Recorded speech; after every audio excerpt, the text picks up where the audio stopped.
আল্লাহ রাব্বুল আলামিন কোরআনুল কারীমের মধ্যে বলেন, যখন একজন মানুষের মৃত্যুর সময় হয়, মালাকুল মাউত আজরাইল ওই ব্যক্তির সামনে আসে ফুলের তোড়া নিয়ে স্বাগতম জানানোর জন্য। ওই ব্যক্তিটার সামনে আসে, তাকে স্বাগতম জানায়। ওই ব্যক্তির মাথার কাছে বসে হাজার হাজার ফেরেশতারা পাশে অপেক্ষমান। ওই ব্যক্তিকে জান্নাতের দৃশ্যগুলো দেখানো হয়, জান্নাতের দৃশ্য, জাহান্নামের দৃশ্যগুলো সে ব্যক্তিকে দেখানো হয়। দেখানোর পরে রূহটাকে বের করার জন্য আল্লাহ রাব্বুল আলামিনের পক্ষ থেকে সেই ব্যক্তিটাকে মৃত্যুর সময় সান্ত্বনা দেওয়া হয়। ইয়া আইয়াতুহান নাফসুল মুতমাইন্না, ফেরেশতা ডাক দেয়, হে পরিতৃপ্ত আত্মা, হে আল্লাহর কৃতজ্ঞ পরিতৃপ্ত আত্মা, ইরজিই ইলা রাব্বিকি রাদিয়াতাম মারদিয়া, তুমি তোমার রবের দিকে বের হয়ে আসো।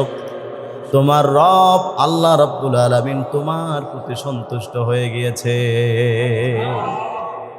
এই ঘোষণাটা দেওয়া হবে, তুমি তোমার রবের দিকে আসো।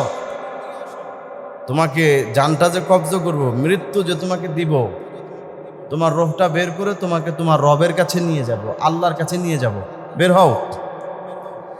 ফাদখুলি ফি ইবাদি ওয়াদখুলি জান্নাতি। আর রবের দিকে বের হওয়ার পরে তুমি তোমার আল্লাহ পাকের বান্দাদের দলের মধ্যে শামিল হয়ে যাও এবং তাদের সাথে জান্নাতে ঢুকে যাও। সবার বেলায় মৃত্যুর সময় যদি জান্নাতি হয় এই ঘোষণা আসবে, আমাদের বেলায় আসবে। আল্লাহ যেন কবুল করেন, বলেন আমিন। আজকে খুবই অল্প সময়ে আমরা কথা বলবো ইনশাআল্লাহ। এর আগে আমরা গত সপ্তাহের বিষয়বস্তু এবং আজকের বিষয়বস্তুর সাথে একটু মিলিয়ে নিই। আমরা গত সপ্তাহে আলোচনা শুনেছিলাম কোরআনুল কারীমের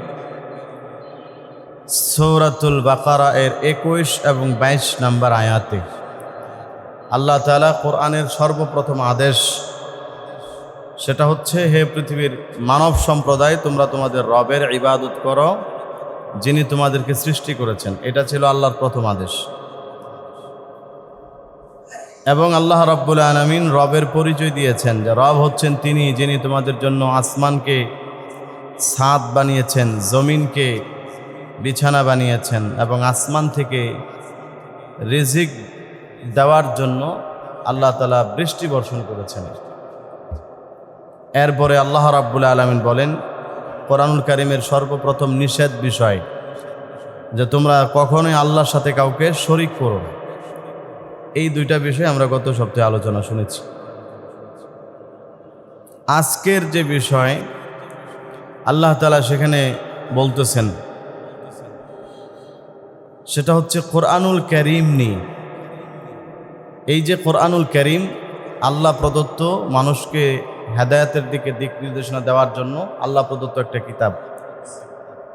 একজন মানুষ পরিপূর্ণ ঈমানদার হওয়ার জন্য এই কিতাবকে বিশ্বাস করা জরুরি এবং এই কিতাবের যত বিধিবিধান আছে এগুলো মানুষের কল্যাণের জন্য, এটা আমাদেরকে বিশ্বাস করতে হবে।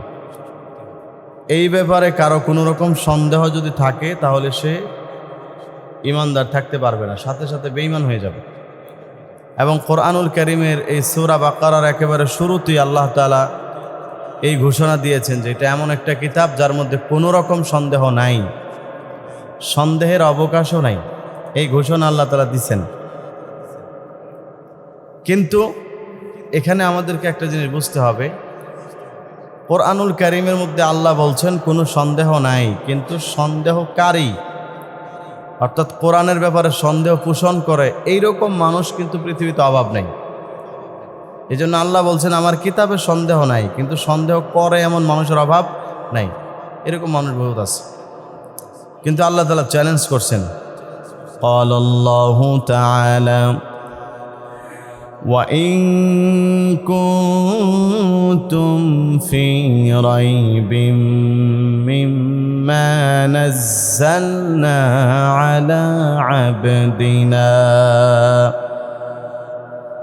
فأتوا بسورة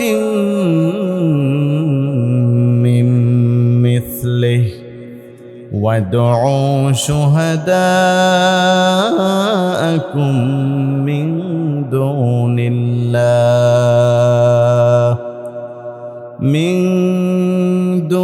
الله إن كنتم صادقين আল্লাহ রাব্বুল আলামিন বলেন ওয়া ইন কুনতুম ফি রাইবিন, যদি তোমাদের মধ্যে কোনো রকম সন্দেহ থাকে, মিম্মা নাজ্জালনা আলা আবদিনা, আমি আমার বান্দার উপরে যে কোরআন নাজিল করেছি। আল্লাহ তাআলা নবীজিকে কোরআনের বিভিন্ন জায়গায় আল্লাহর বান্দা হিসেবে রাখতেছেন। এটার একটা কারণ আছে। কারণ হচ্ছে আল্লাহর বান্দা সবাই হতে পারে না। আল্লাহর প্রিয় বান্দা হওয়ার জন্য কিছু শর্ত আছে। এই শর্তগুলো যারা পূরণ করে তারাই আল্লাহ তাআলার বান্দা হতে পারে, অন্যথায় সে আল্লাহর বান্দা হিসাবে গণ্য হবে না। এটা কিন্তু একটা বোঝার বিষয়। আল্লাহ রাব্বুল আলামিনের বান্দা কারা হয় এ ব্যাপারে তাফসিরে আছে, যারা আল্লাহর কথা মতো চলে, যারা আল্লাহর হুকুম মানে, আল্লাহর ইবাদত বন্দেগী করে, তাদেরকে বলা হয় আল্লাহর বান্দা। আর আল্লাহর বান্দা হতে পারাটা এটা অনেক বড় একটা সৌভাগ্যের বিষয়। আর আল্লাহর বান্দা যারা হবে তারা অবশ্যই জান্নাতে যাবে। সুবহানাল্লাহ। কোরআনুল কারীমে আল্লাহ তাআলা এই জন্য বিভিন্ন জায়গায় নবীজিকে আল্লাহর বান্দা বলে ডাক দিয়েছেন, কারণ নবীজি আল্লাহর ইবাদত বন্দেগী সবচেয়ে বেশি করতেন। এই জন্য আল্লাহ তাআলা যেন আমাদের সবাইকে আল্লাহর বান্দা হওয়ার তৌফিক দান করেন, আমিন। আল্লাহ তাআলা বলছেন কোরআনুল কারীমের সূরা বনী ইসরাঈলে, قال الله تعالى سبحان الذي أسرى بعبده ليلا من المسجد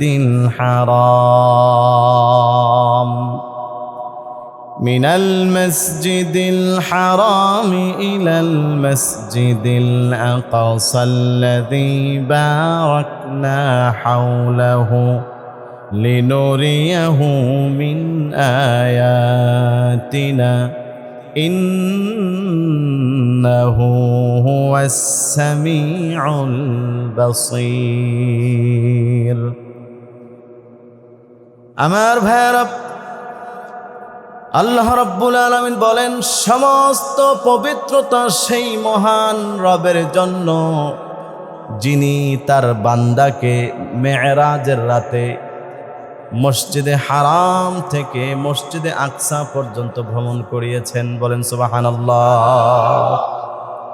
সেখানে আল্লাহ তাআলা নবীজিকে আল্লাহর বান্দা বলে সম্বোধন করেছেন, যিনি তার বান্দাকে মসজিদে হারাম থেকে মসজিদে আকসা পর্যন্ত ভ্রমণ করাইছেন। বান্দা বলছেন কেন? নবীজির মর্যাদা বাড়ানোর জন্য।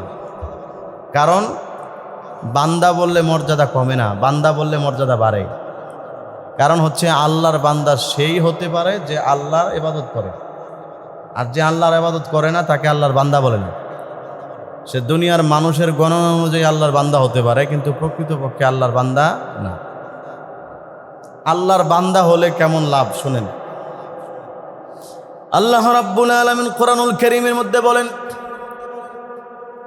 যখন একজন মানুষের মৃত্যুর সময় হয়, মালাকুল মাউত আজরাইল ওই ব্যক্তির সামনে আসে ফুলের তোড়া নিয়ে স্বাগতম জানানোর জন্য।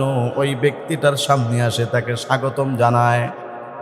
ওই ব্যক্তির মাথার কাছে বসে হাজার হাজার ফেরেশতারা পাশে অপেক্ষমান। ওই ব্যক্তিকে জান্নাতের দৃশ্যগুলো দেখানো হয়, জান্নাতের দৃশ্য, জাহান্নামের দৃশ্যগুলো সে ব্যক্তিকে দেখানো হয়।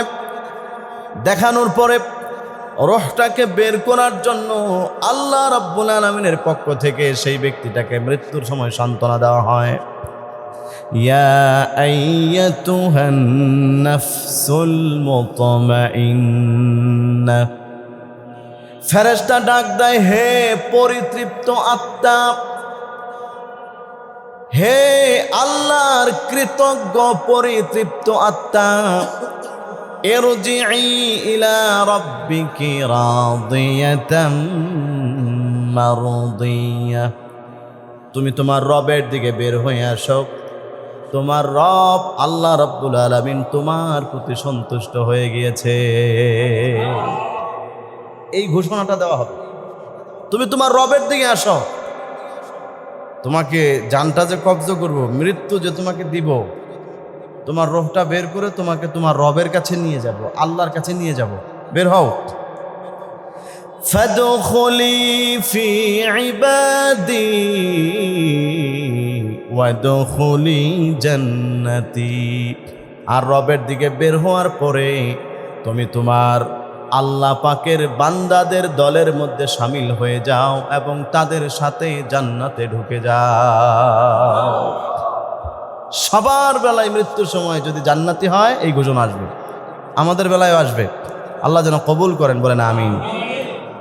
এই ঘোষণাটা দিবে যে তুমি তোমার রবের দিকে বের হয়ে আসো। ফাদখুলি ফি ইবাদি, আল্লাহ বলবে তুমি আমার বান্দাদের কাতারে ঢুকো। ওখানেও আল্লাহ তাআলা আল্লাহর গোলাম, আল্লাহর বান্দার কথা বলবে। ওয়াদখুলি জান্নাতি, এবং তাদের সাথে জান্নাতে ঢুকে যাও। সুবহানাল্লাহ। তাও আবার আল্লাহ বলতেছেন জান্নাতি, আমার জান্নাতে ঢুকো, আমার বান্দাদের দলের মধ্যে ঢুকো আর আমার জান্নাতে ঢুকো। তাহলে বোঝা গেল আল্লাহর বান্দা হওয়া এটা এত সহজ বিষয় না। আল্লাহর ইবাদত বন্দেগী যিনি করে তাকে বলা হয় আবেদ, সেই হচ্ছে আল্লাহর প্রকৃত বান্দা।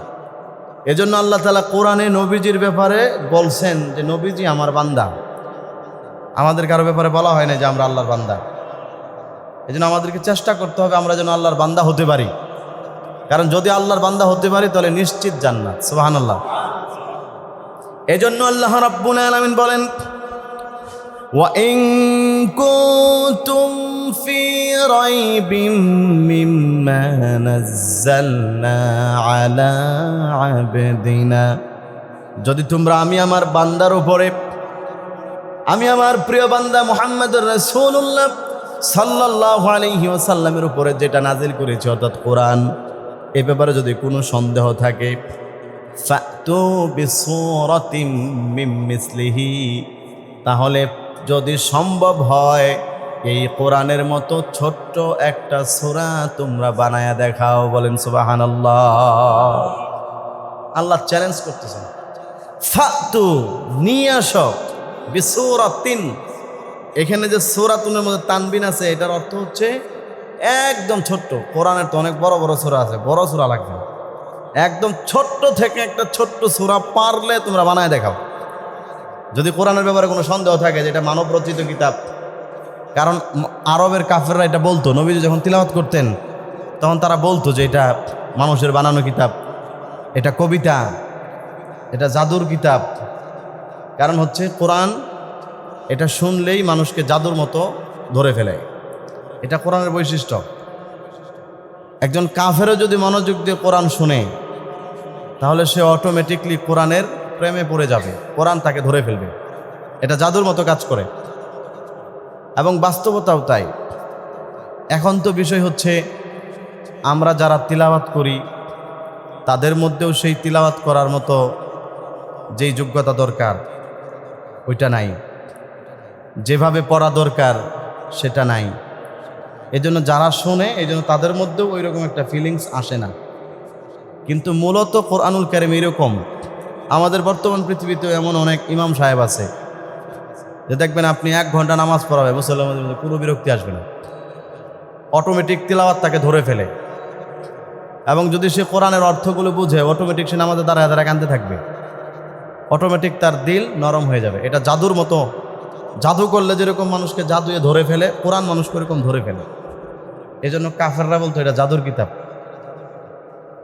যেই কথা বলতেছিলাম, কোরআনুল কারীম যদি ওইভাবে আমরা পড়তে পারতাম তাহলে মানুষকে আসলেই জাদুর মতো ধরে ফেলত, যেটা নবীজির জমানায় হয়েছে। নবীজির জমানায় কাফেররা সারাদিন মানুষকে বুঝাইতো যে সাবধান, তোমরা মুহাম্মদের কোরআন শুনবা না, মুহাম্মদ সাল্লাল্লাহু আলাইহি সাল্লাম যে কিতাব পড়ে কোরআন, এটা ধারে কাছেও যাইবা না। এটা ঘোষণা দিছেন। নবীজিকে হত্যার ব্যাপারে যুবকদেরকে লেলায়া দিছেন, কিন্তু ফজরের আগে দিয়ে একজন বের হয়ে যাইতেছে। এমন টাইমে দেখে আবু জাহেল, সেও নবীজির পাশে ঝোপের মধ্যে থেকে বের হইতেছে। জিজ্ঞেস করলো, কি ব্যাপার, তুমি এই জায়গায় কেন?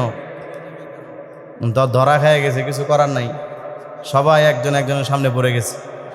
তখন বলতেছিল যে মুহাম্মদ, সে যে ফজরের টাইমে আল্লাহর কোরআন তিলাওয়াত করে, তার মধুর কণ্ঠে আল্লাহর কোরআন শোনার জন্য আমরা গাছের আড়ালে, ঝোপের আড়ালে সারাদিন বিরোধিতা করি, তোমরা কেউ কোরআন শুনতে যাইও না, কিন্তু নিজেরাই গাছের আড়ালে, ঝোপের আড়ালে লুকায়া লুকায়া আল্লাহর সেই কোরআনের তিলাওয়াত শুনবে। সুবহানাল্লাহ। কারণ এই কোরআন আল্লাহ নাজিল করছেন নবীজির উপরে। নবীজি যখন কোরআন তিলাওয়াত করতেন তখন যে সেটার কি মজা ছিল, এটা যারা শুনছেন তারা তো টের পাইছেন। আমাদের বর্তমানে কারি সাহেবরা যদি তিলাওয়াত করে, কত মানুষ গায়ের পশম দাঁড়ায় যায়। বড় বড় কারি যারা, দেখবেন ইউটিউবে তো কিছু কিছু তিলাওয়াত পাওয়া যায় কারি সাহেবদের, যাদের কাজ হচ্ছে শুধু তিলাওয়াত করা। আউযু বিল্লাহি মিনাশ শাইতানির রাজিম, বিসমিল্লাহির রহমানির রহিম যখন টান দেয়, তখনই দেখবেন আপনার শরীরের মধ্যে রক্ত দৌড়াদৌড়ি শুরু হয়ে গেছে, এরকম অবস্থা হয়। এক নিঃশ্বাসে দেখবেন সূরা ফাতিহা পড়ে ফেলছে, অটোমেটিকলি দেখবেন আপনার শরীরের পশম দাঁড়ায়, আপনি দেখবেন শরীরের মধ্যে রক্ত টকবক টকবক করতেছে অটোমেটিক। এর রেকর্ড শুনে যদি এই অবস্থা হয়, আর আপনি যদি যেখানে ডাইরেক্ট তিলাওয়াত হয়, যেখানে অনেক বক্স লাগানো থাকে, ওই জায়গায় যদি দাঁড়ায়া ডাইরেক্ট শুনেন, আমি তো এরকম অনেকগুলো কেরাত মাহফিলে আলহামদুলিল্লাহ শোনার তৌফিক হয়েছে আমার, ওইখানে নিজেকে ঠিক রাখা যায় না, অটোমেটিকলি আপনি দেখবেন চোখ দিয়ে পানি বের হইতেছে, আর আপনার শরীর দেখবেন আপনি ঠিক রাখতে পারতেছেন না। চিংড়ি মাছের যেরকম রাস্তার মধ্যে উঠাইয়া দিলে পানি থেকে যে নাচানাচি করে, ওই কারি সাহেবরা যখন তিলাওয়াত করে এরকম টান দেয় কারা, তখন শরীরের মধ্যে এরকম নাচানাচি শুরু হয়ে যায়। আল্লাহু আকবার বলেন, এটা আল্লাহর কোরআনের মুজিজা।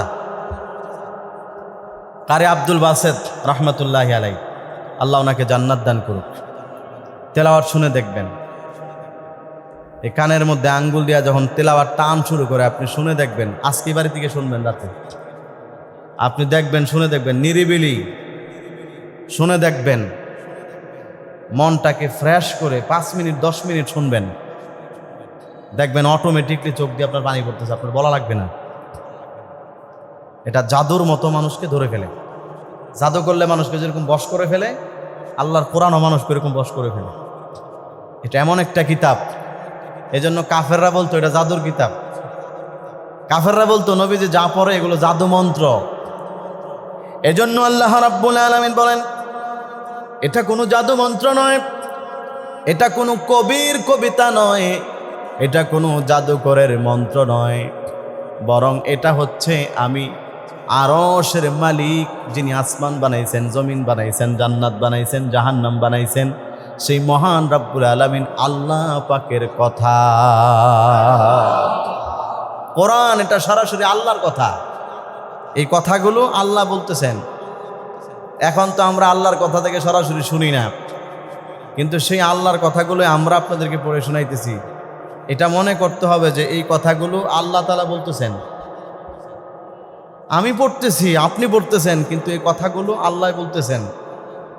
যখন জান্নাতি হব, তখন আল্লাহ রাব্বুল আলামিন বান্দাদেরকে দিদার দিয়ে সরাসরি নিজের কণ্ঠে সূরা আর রহমান তিলাওয়াত করে বান্দাদেরকে জান্নাতের মধ্যে শোনাবেন। সুবহানাল্লাহ। এবং নবীজি সাল্লাল্লাহু আলাইহি সাল্লাম তিনিও সূরা ইয়াসিন নিজের কণ্ঠে তিলাওয়াত করে সেই মজলিসে এই পৃথিবীর সমস্ত মানুষকে শোনাবেন। সুবহানাল্লাহ। আল্লাহ যেন আমাদেরকে সেই সৌভাগ্যশীলদের অন্তর্ভুক্ত করেন, বলেন আমিন। এই জন্য আল্লাহ বলতেছেন, মানুষ শোনো, যদি আমার এই কোরআনের ব্যাপারে কোনো সন্দেহ থাকে, ফাতু বিসূরাতিন মিন মিসলি, এটার মতো ছোট্ট একটা সূরা পারলে বানায় দেখাও। আল্লাহ রাব্বুল আলামিন চ্যালেঞ্জ করলেন, তোমরা পারবা না। ওয়াদউ শুহাদাআকুম মিন দুনিল্লাহ, শুধুমাত্র তোমরা তো বানাবা না, আল্লাহ ছাড়া তোমাদের আরো যত সহযোগিতাকারী আছে, সাহায্যকারী আছে, তাদের সবাইকেই ডাকো, ইন কুনতুম সাদিকিন, যদি সত্যবাদী হও। আল্লাহ ছাড়া তোমাদের যত সহযোগী আছে পৃথিবীর, সবাই মিলে চেষ্টা করো, সবাই মিলে ফিকির করো, দেখো এটার মতো ছোট্ট একটা সূরা বানাইতে পারো কিনা। কোরআনুল কারীমে আল্লাহ রাব্বুল আলামিন আরেক জায়গায় বলেন, পৃথিবীর সমস্ত জিন জাতি, সমস্ত মানব জাতি সবাই যদি একত্রিত হয়ে যায় আল্লাহর কোরআনের মতো কোনো একটা কিছু বানাবে, আল্লাহর কোরআনের যেই কোনো একটা সূরার মতো কোনো কিছু বানাবে, আল্লাহ রাব্বুল আলামিন বলেন সূরা বানানো তো দূরের কথা, একটা জবরকে পেশ বানাতে পারবে না, একটা পেশকে জবর বানাতে পারবে না, একটা জেরকে জবর বানানোর ক্ষমতা এই পৃথিবীর কোনো বাবার বেটার নাই। বলেন সুবহানাল্লাহ। কেউ পারবে না, এটা অসম্ভব। আমি আল্লাহ তাআলা অসম্ভব বানাই দিচ্ছি। পরবর্তী আয়াতে আল্লাহ বলেন, আল্লাহ প্রথমে বলছেন যদি পারো একটা নিয়ে আসো, তবে আল্লাহ বলেন আমি তোমাদেরকে বলে দিচ্ছি শোনো, فَإِن لَّمْ تَفْعَلُوا وَلَن تَفْعَلُوا فَاتَّقُوا النَّارَ। আল্লাহ বলেন فَإِن لَّمْ تَفْعَلُوا, কখনোই তোমরা পারবা না, ওয়ালাং তাফআলু, তোমরা করতে পারবা না, এটা তোমাদের দ্বারা সম্ভব হবে না। সুতরাং ফাত্তাকুন নার আল্লাতী ওয়াকুদুহান নাস ওয়াল হিজারা, সুতরাং তোমরা ওই জাহান্নামের আগুনকে ভয় করো, যেই আগুন এটার ইন্ধন হবে, লাকড়ি হবে মানুষ এবং পাথর। উইদ্দাত লিল কাফিরিন, ওটাকে কাফেরদের জন্যই বানানো হয়েছে। বলেন নাউযুবিল্লাহ। আল্লাহ রাব্বুল আলামিন মানুষকে কোরআনের পিছনে লেগে কোরআনের ভুল না ধরে বরং এটাকে মেনে চলার জন্য বলছেন ফাত্তাকুন নার, তোমরা আগুনকে ভয় করো। কোন আগুন? আল্লাতী ওয়াকুদুহান নাস ওয়াল হিজারা। ওয়াকুদুন শব্দের অর্থ হচ্ছে লাকড়ি, ইন্ধন। যে জাহান্নামের ইন্ধন হবে আর নাস মানব সম্প্রদায়, মানুষ, ওয়াল হিজারা এবং পাথর। মানুষকে বদ আমলের কারণে জাহান্নামে দেওয়া হবে। প্রশ্ন হচ্ছে পাথরের তো কোনো দোষ নাই, কেন পাথরকে দেওয়া হবে? মুফাসসিরিনে কেরাম লিখেছেন এটার ব্যাখ্যা হচ্ছে দুইটা।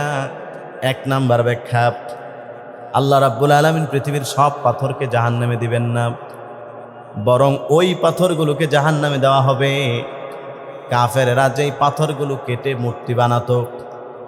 এটা ছিল কাফেরদের একটা অভ্যাস, ইবাদত করার জন্য পাথর কেটে মূর্তি বানাতো, গাছ কেটে মূর্তি বানাতো, সেই মূর্তির সামনে সাজদা দিত, মূর্তির ইবাদত বন্দেগী তারা করত।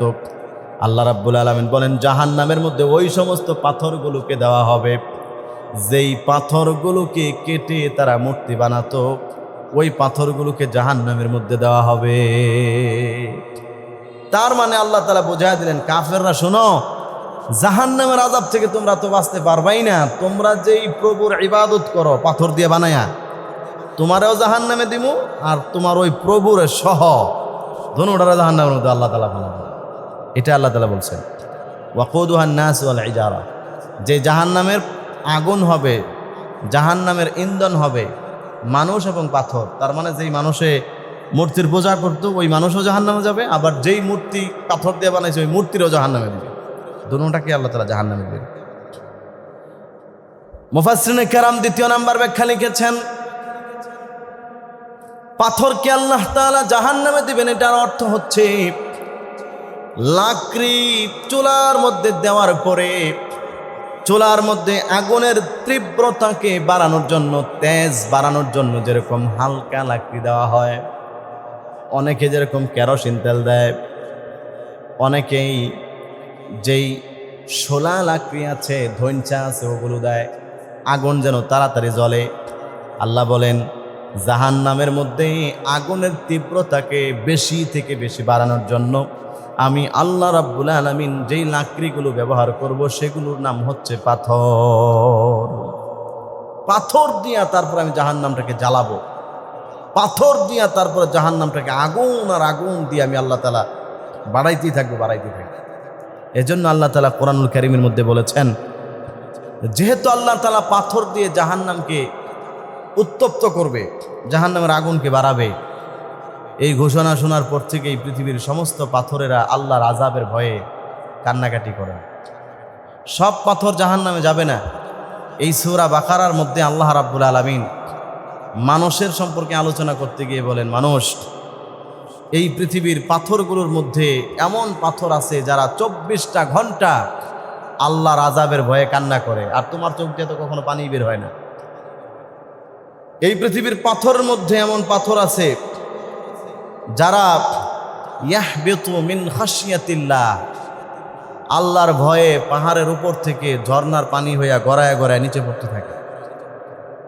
এই যে মানুষ ঘুরতে যায়, বিভিন্ন টুরিস্ট স্পটে যায়, যাওয়ার পরে দেখেন যে পাথর ছড়ায় ছিটায় আছে, বড় বড় পাথর, একটা এখানে একটা ওখানে। আল্লাহর কোরআন বলছে এই পাথরগুলো আল্লাহর আযাবের ভয়ে উপর থেকে চিৎকার দিয়া গড়াইতে গড়াইতে নিচে এসে পড়ে যে, আল্লাহ তুমি আমার দিয়া জাহান্নামে জ্বালাইও না। এই যে ঝর্ণার পানিগুলো আসে, মুফাসসিরিনে কেরামগণ লিখেন এগুলো হচ্ছে পাথরের ভিতর থেকে জাহান্নামের আযাব। আল্লাহ কোরআনে বলছেন আমি পাথর দিয়ে জাহান্নামকে জ্বালাবো। সেই কারণে পাথরগুলো কান্দে চিৎকার করে করে, এদের ভিতর থেকে সেই পানিগুলো বের হয়ে আসে। আর দুনিয়ার মানুষ সেই জায়গার মধ্যে গিয়া আনন্দ করে, লাফালাফি করে, অবৈধভাবে অনেকে হারাম কাজে লিপ্ত হয়। অথচ সেই কান্না তো মানুষের করা দরকার ছিল, কারণ আল্লাহ তাআলা দুই শ্রেণীর কথা একসাথে বলছেন, আমি জাহান্নামের জ্বালাবো। প্রথমে বলছেন মানুষকে দিয়া, দ্বিতীয় নম্বরে বলছেন পাথরকে দিয়া।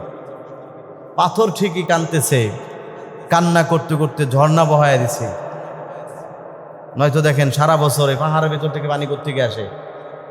এখানে তো বৃষ্টি হয় না, পানি কোত্থেকে আসে? পাথরের চিপা থেকে যে পানিগুলো বের হইতেছে কোত্থেকে আসে? আল্লাহ বলেন ওই পাথরেরা আমি আল্লাহর ভয়ে গড়ায় গড়ায় কান্দে, আল্লাহর ভয়ে তাদের চোখ দিয়ে পানিগুলো বের হয়, আল্লাহর ভয়ে তাদের থেকে পানিগুলো বের করতেছে। আর আল্লাহ তাআলা বলেন যে মানুষের কথা প্রথমে বলছে যে তোমারও জাহান্নামে নিব, পাথরকেও জাহান্নামে নিব। পাথরে কান্দে, আর মানুষ কান্নাকাটি বাদ দিয়া ওই পানির মধ্যে গিয়ে এরা হারাম কাজ করে, ল্যাংড়া হয়ে গোসল করে। ওই পানির মধ্যে গিয়ে এরা দুনিয়ার যত আকাম কুকাম সব করে। কি বলেন, করে কি করে না?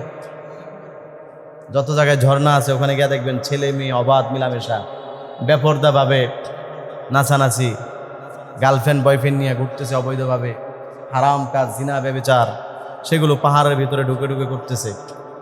অথচ আল্লাহ তাআলা বলেন ওই পাথরগুলোর সামনে তুমি এগুলো করতেছ, অথচ এই পাথরগুলো আমি আল্লাহর ভয়ে কাঁদতেছে, ওই ঝর্ণার পানি তার প্রমাণ। এগুলো ওর চোখের পানি বের হয়ে যাইতেছে। এটা সরাসরি আয়াত সূরা বাকারার মধ্যে। আপনারা নিয়মিত তাফসীর শুনলে, আল্লাহ যদি আমাদেরকে তৌফিক দেয় সেই পর্যন্ত যাওয়ার, ওখানে আমরা শুনব। আল্লাহ তাআলা বলেন ওই পাথরগুলো আল্লাহর ভয়ে এই 100 তলা সমান 50 তলা সমান পাহাড়ের উপর থেকে চিৎকার দিয়ে গড়ায়া পানির সাথে নিচে চলে আসে। কোনকে ভয় করো? ওয়াকুদুহান নাস ওয়াল হিজারা, যে জাহান্নামের ইন্ধন হবে মানুষ এবং পাথর। উইদ্দাত লিল কাফিরিন, আমি আল্লাহ তাআলা এটা কাফেরদের জন্য বানাইছি। আল্লাহ তাআলা কাফেরদের জন্য বলছেন কেন? কারণ মূলত জাহান্নাম মুসলমানদের জন্য না। এই যে একটু আগে শুরুতে যেই কথা বললাম, আল্লাহ যেন আমাদেরকে আল্লাহর বান্দা হওয়ার তৌফিক দেন, আমিন বলেন। কারণ আল্লাহর বান্দা যারা হবে তারা কেউ জাহান্নামে যাবে না। এদের জাহান্নামের শাস্তির কথা, আযাবের কথা আল্লাহ শুনাইছেন। উইদ্দাত লিল কাফিরিন, আল্লাহ বলেন আমি কাফেরদের জন্য এটা তৈরি করেছি। আমার কোনো ইমানদার বান্দা, আমার কোনো মুমিন বান্দা যে আমাকে সেজদা দেয়, আমি আল্লাহকে মানে, আমার সাথে শিরিক করে না, সে কখনো ওই জাহান্নামের মধ্যে যাবে না। সুবহানাল্লাহ। তার জন্য কোনটা? এটা পরের আয়াত থেকে আল্লাহ রাব্বুল আলামিন বলতেছেন। আমরা সেগুলো সামনের সপ্তাহে আলোচনা করবো। আজকে এইটুকুই। আল্লাহ তাআলা আমাদের সবার অন্তরের মধ্যে জাহান্নামের ভয় দান করুক। সবাই বলেন আমিন।